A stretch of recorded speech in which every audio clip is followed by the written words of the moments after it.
Hello welcome to റോസൂസ് tasty house. എല്ലാവർക്കും പുതിയ വീഡിയോയിലേക്ക് സ്വാഗതം. ഇന്നൊരു സ്വീറ്റ് റെസിപ്പി, അതായത് ഐസ്ക്രീമിൻ്റെ റെസിപ്പി ആയിട്ടാണ് വന്നിരിക്കുന്നത്.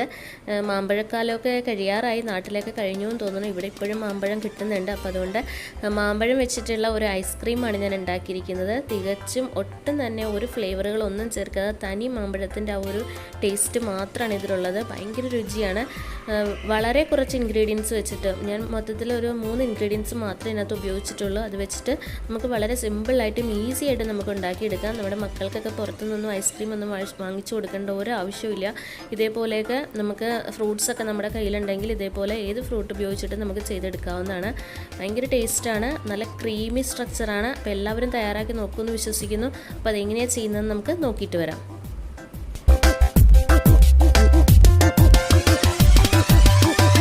അതിന് വേണ്ടിയിട്ട് ഞാൻ 2 മാമ്പഴമാണ് എടുത്തിരിക്കുന്നത്. ആ ഒരു കളറ് പുറമേ ഇല്ലെന്നേ ഉള്ളൂ, നല്ല പഴുത്ത മാമ്പഴമാണ് കേട്ടോ.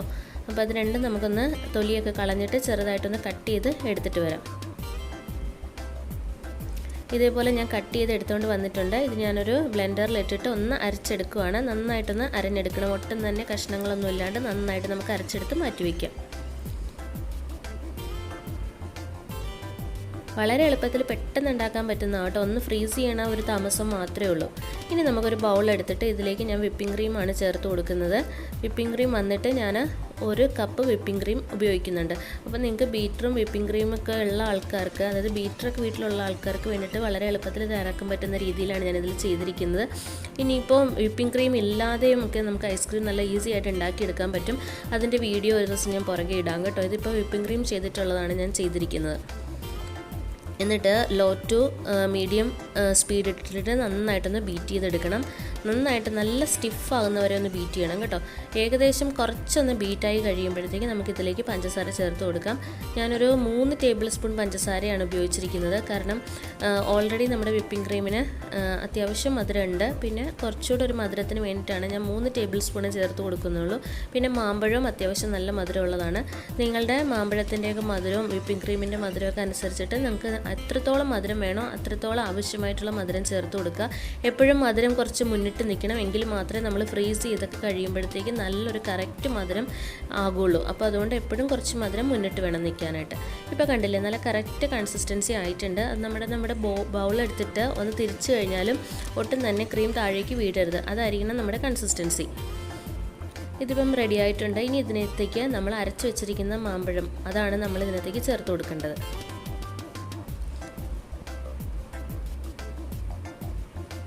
ഇതും കൂടെ ചേർത്ത് കൊടുത്തതിന് ശേഷം നന്നായിട്ടൊന്ന് ബീറ്റ് ചെയ്തെടുക്കണം. ഒരുപാട് അങ്ങ് ബീറ്റ് ചെയ്യേണ്ട. പിന്നെ നമ്മുടെ മാമ്പഴത്തിൻ്റെ പൾപ്പ് അത് ചേർത്ത് കഴിയുമ്പോഴത്തേക്ക് കുറച്ചുകൂടെ സ്റ്റിഫായിട്ടിരിക്കുന്നത് കുറച്ചുകൂടെ ഒന്ന് ലൂസ് ആവാനുള്ള സാധ്യതയുണ്ട്.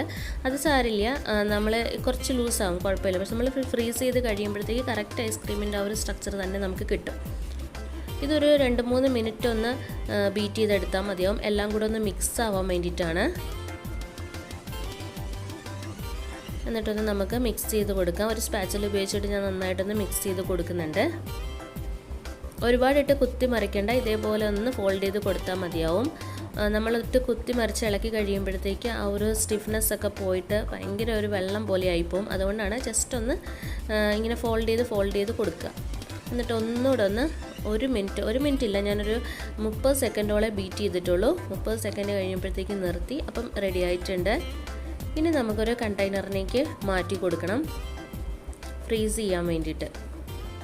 ഇത് കാണുമ്പോൾ തന്നെ നിങ്ങൾക്ക് മനസ്സിലാവുന്നില്ലേ എന്ത് ക്രീമി സ്ട്രക്ചറായിട്ടാണ് ഇരിക്കുന്നത്. അപ്പോൾ ഇത് ഫ്രീസ് ചെയ്ത് കഴിയുമ്പോഴത്തേക്ക് ഭയങ്കര ടേസ്റ്റ് ആയിരിക്കും. അപ്പം ഇതിപ്പം റെഡി ആയിട്ടുണ്ട്. ഇനി ഞാനൊരു പ്ലാസ്റ്റിക് കണ്ടെയ്നറിലേക്കാണ് മാറ്റി കൊടുക്കുന്നത്.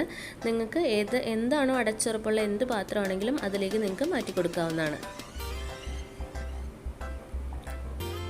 ഇപ്പോൾ കണ്ടില്ലേ, ഇതേപോലെ ഒരു പ്ലാസ്റ്റിക് കണ്ടെയ്നറിലേക്കാണ് ഞാൻ മാറ്റി കൊടുക്കുന്നത്. ഇതിപ്പം ഈ പാത്രത്തിൽ കറക്റ്റായിരുന്നു, ഒട്ടും തന്നെ മിച്ചം വന്നില്ല. വേറൊരു പാത്രത്തിലേക്കൊന്നും മാറ്റേണ്ടി വന്നില്ല, കറക്റ്റായിരുന്നു ഇതിലേക്ക്. എന്നിട്ട് ഒന്ന് ടാപ്പ് ചെയ്ത് കൊടുക്കുക. എയർ ബബിൾസ് ഉണ്ടെങ്കിൽ പോകാൻ വേണ്ടിയിട്ടാണ് ടാപ്പ് ചെയ്ത് കൊടുക്കുന്നത്. അപ്പോൾ കറക്റ്റ് ലെവലിൽ നമുക്ക് കിട്ടും. കണ്ടില്ലേ, കറക്റ്റായിട്ട് നിറച്ച് വന്നിട്ടുണ്ട്. ഇനി ഇതിൻ്റെ പുറത്തേക്ക് ഒരു ഫോയിൽ പേപ്പർ എടുത്തിട്ട് ഒന്ന് കവർ ചെയ്ത് കൊടുക്കുകയാണ്. അതിൻ്റെ പുറത്തേക്കാണ് നമ്മൾ മൂടിപ്പാത്രം ഉപയോഗിച്ചിട്ട് മൂടി കൊടുക്കുന്നത്. ഫോയിൽ പേപ്പർ വെക്കുന്നത് എന്താണെന്ന് വെച്ചാൽ നമ്മൾ ഫ്രിഡ്ജിൽ വെച്ച് കഴിയുമ്പോഴത്തേക്ക് ആ ഒരു വെള്ളം ഇങ്ങനെ വന്ന് തട്ടി നിൽക്കും, അല്ലെങ്കിൽ നമ്മുടെ ഐസ്ക്രീമിലേക്ക് വരും. അതുകൊണ്ടാണ് കേട്ടോ. ഇതിപ്പോൾ ഞാനൊരു ഓവർനൈറ്റ് വെച്ചിട്ടുണ്ടായിരുന്നു ഫ്രീസറിൽ. നിങ്ങൾക്ക് 8 hours വെച്ചാലും മതി, പിന്നെ ഓരോരുത്തരുടെ ഫ്രീസറിൻ്റെ ഇതനുസരിച്ചിട്ടൊക്കെ ഇരിക്കും. ഇതിപ്പോൾ ഞാൻ ഓവർനൈറ്റ് വെച്ചിട്ട് നെക്സ്റ്റ് ഡേ മോർണിംഗ് എടുത്തിട്ടുള്ളതാണ്.